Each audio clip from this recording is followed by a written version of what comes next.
everybody, so in this video we're focused on Patty, my patinaed CB750, and I want to give you guys a rundown of the backstory of it for those unfamiliar. And this video is intended to also just be an overall health check of the bike since getting it running. As as I've mentioned in previous videos, it's kind of a cool science experiment, so we're going to be doing a lot of tests, addressing some issues on it, and we're going to just kind of get an overall assessment and overall feel for the bike on where it's at now. And yeah, we're just going to be enjoying this thing, so definitely settle in. There's going to be a lot of talking in this video, and I'm going to introduce a lot of clips in here and just kind of show the backstory of the bike. So let's jump right in.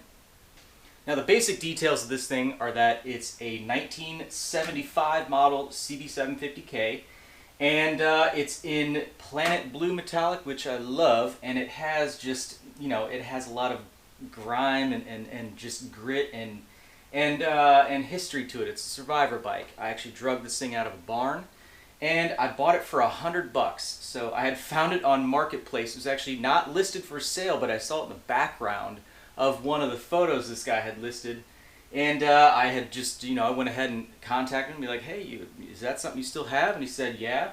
Younger guy, and it was only 2 miles from the house, so very local. I went and jumped over there, and there was no title for it. It was in very rough shape, as you can see, and it was locked up. There were no plugs in this engine, and it had sat since my best guesstimate at this point, about 1977 perhaps. So maybe even a couple years after that, but that's the last registration, that's the last evidence I can find of this thing running. So it had different bars on it and stuff like that. So it needed a lot of help, and that's why I got it so cheap. It didn't have a title with it and stuff, and it was locked up, of course. So kind of when I got it, it looked like it might have been, a parts bike at that point. But the story gets better.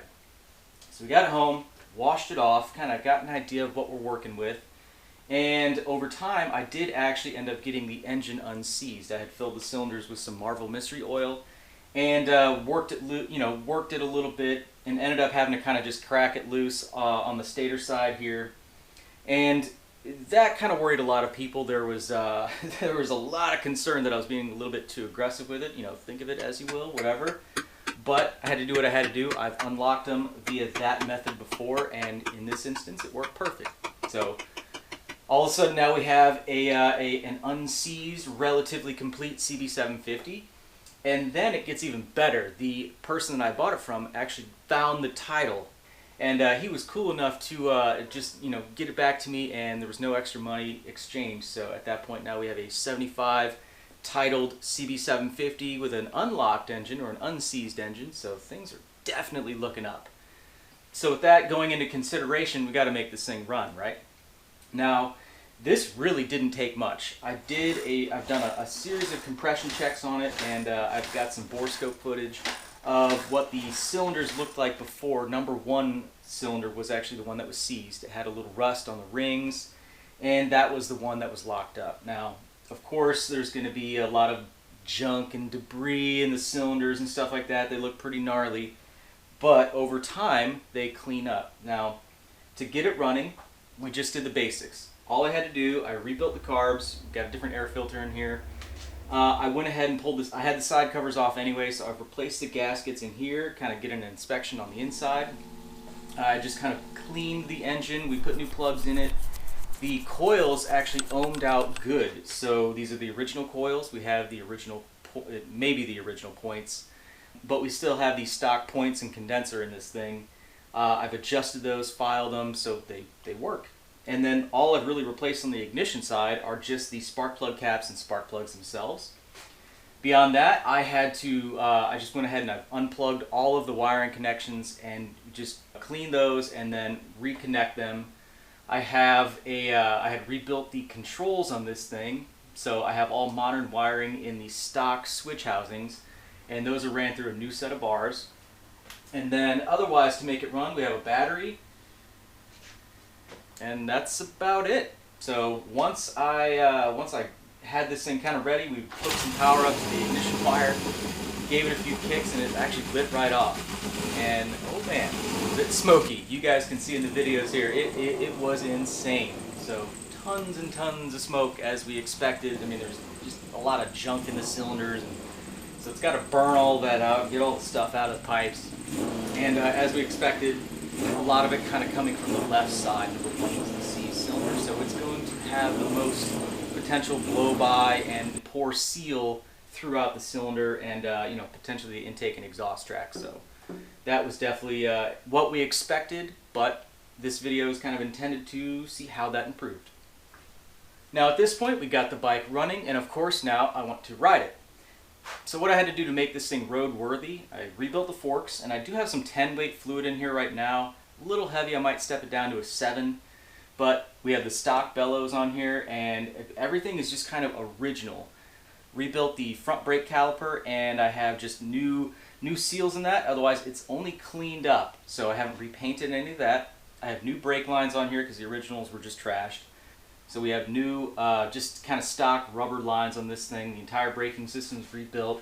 I rebuilt the original master cylinder in this thing, put some new seals in that, cleaned it out. It works perfect.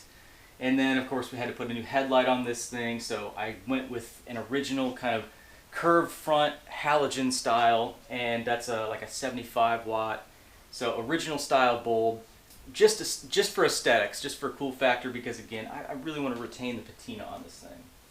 And then continuing to make it roadworthy, I had to go ahead and address the tank. So it just had a little bit of grime in it. It wasn't bad though. So I made a video on doing electrolysis on this, which you guys can see. And then beyond that, I've pulled some dents out of here. I've polished it up, which you'll see in another video. And I rebuilt the petcock here, so no big deal on that one. And then we had new tires and tubes on this thing, because the originals, of course, you're not going to want to ride on those. The bars, of course, were necessary. I did end up finding an old set of grips, which are perfect on here because, again, patina. So because I was missing some original cables, and then the ones that I did have were in pretty poor shape, I did end up replacing the throttle cables, the clutch cable, the speedometer cable, and the tachometer cable. So it's all fresh and ready to go, and we have nothing to worry about on that front. And then that is about it to kind of make it go down the road. Everything else is just kind of addressed, adjusted, addressed. We still have the original chain, which I am going to replace because that thing's kind of wore out. But beyond that, just kind of giving everything a little bit of attention here and there, and it's come back to life. The only other thing that I did before I got this thing on the road, while I had the front end apart, I went ahead and did a taper roller bearing conversion on the neck here, just get rid of those ball bearings. And that's about the only upgrade on the bike at this point. So getting this thing on the road, after just a couple little tweaks, it's a very well behaved bike. Had a little trouble starting and stuff like that as it kind of gets wore back in and comes back to life, but that's no problem at all.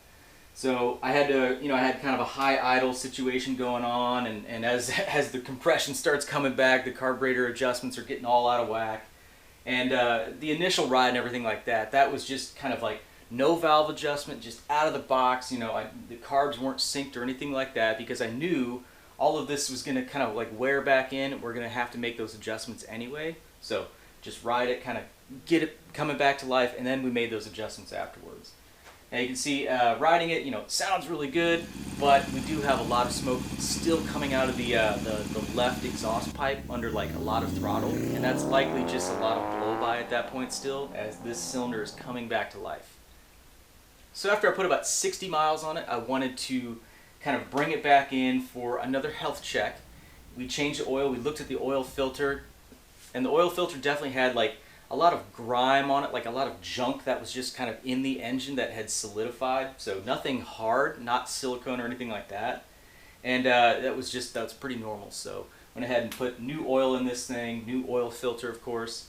And then we did a valve adjustment. Before I adjusted the valves, I did a cold compression check to kind of see where we're at again versus the compression check before we had it running. And then, of course, synchronize the carbs after you had all that going, and it was up to temperature, and now it's running like a top. So I've put another 75 miles on it since then, and it's just getting better and better. So now we're going to kind of talk about the compression figures for the bike, and take a look at the cylinder and stuff like that. You guys can kind of see inside and get an idea of how it's coming back. Now, compression-wise, I know a lot of times you want to do the test when the bike is hot as everything kind of expands and gets into tolerance, but I wanted to have some base figures before the bike ever ran. So, of course, the initial 3 tests I did were all cold to kind of try to get a baseline here. Now, this first series of numbers, this is before the bike ran. Once we got it unseized, before the first start, I had done a cold compression check just using the Kickstarter. On cylinder 1, we had 100 psi, which was pretty good. Cylinder 2, we had 120. Cylinder 3, 120. And cylinder 4, it was actually pretty low at 80. Now, after the first start, of course, things are going to start getting wore back in, and come back into spec. And as the cylinder gets cleaned off, we should see an improvement on the number 1 cylinder itself. Now, the second cold compression check I did, this is before adjusting the valves. On number 1, we jumped up to 140 psi. Number 2, 151. Number 3, 151. And number 4 was 145. So across the board, those are fantastic numbers for cold compression check figures. And then we proceeded to adjust the valves, and of course I did another 75 miles on the bike. This time being a little harder on the bike, trying to build that cylinder pressure up and kind of just run the cobwebs out of it, so to speak. Now, this morning I did another cold compression check. This one was a little weird.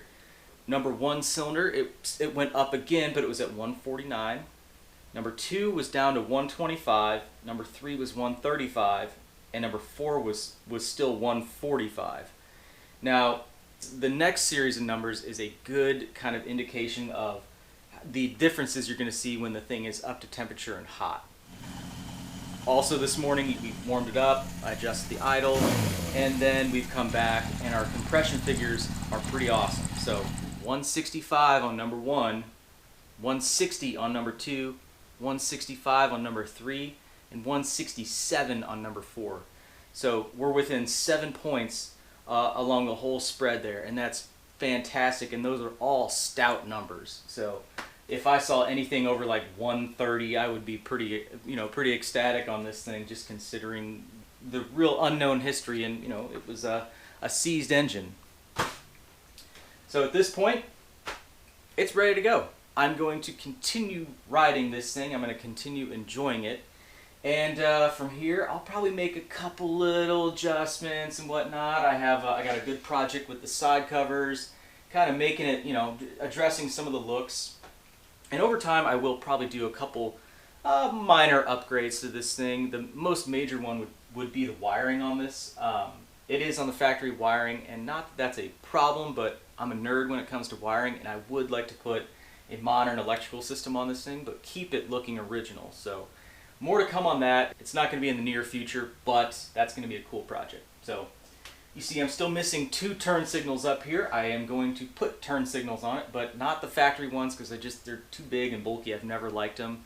But I want to put something on here that that looks like it would have come from the factory, just a little bit cleaner, a little bit smaller, and we should be good to go. Beyond that, the biggest concern, a lot of comments I get are going to be on the seat.